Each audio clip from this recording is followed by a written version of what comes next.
We just recently saw Oklahoma's education ranking drop to 50th in the nation. I think one of the questions on the minds of parents today is, will education see improvement in the Sooner State now that Ryan Walters has announced his resignation? Well, without question, the past 3 years with the current leadership at SDE, it's been very much, uh, there's a lot of friction that's occurred and there's a lot of disagreement that's happened. And quite a bit of uh, the lack of communication has been troubling, to say the least. And so I think there's a lot of room for improvement for whoever takes the lead now.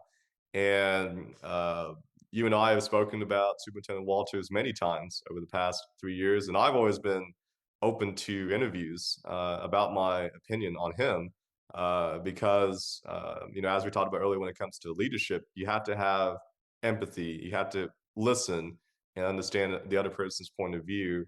And with Superintendent Walters, that just wasn't there. And I was not afraid to speak out against him because I saw what he was doing to our education system and hearing from constituents who were also very concerned. And I should also emphasize these are Republicans who have reached out to me asking for accountability and trying to end a lot of the distractions at SU so we can focus on critical education issues.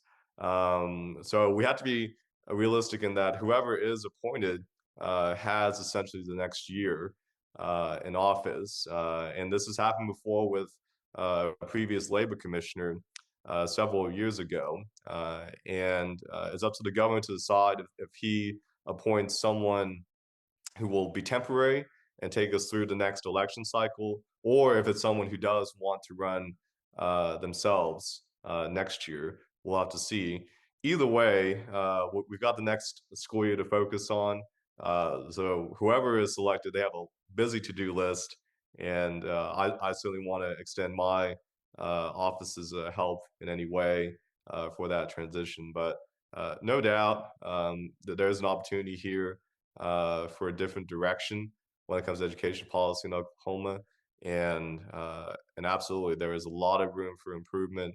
And so I hope the next superintendent of education is a serious leader, thoughtful leader, and a leader who understands that you got to bring people together at the end of the day.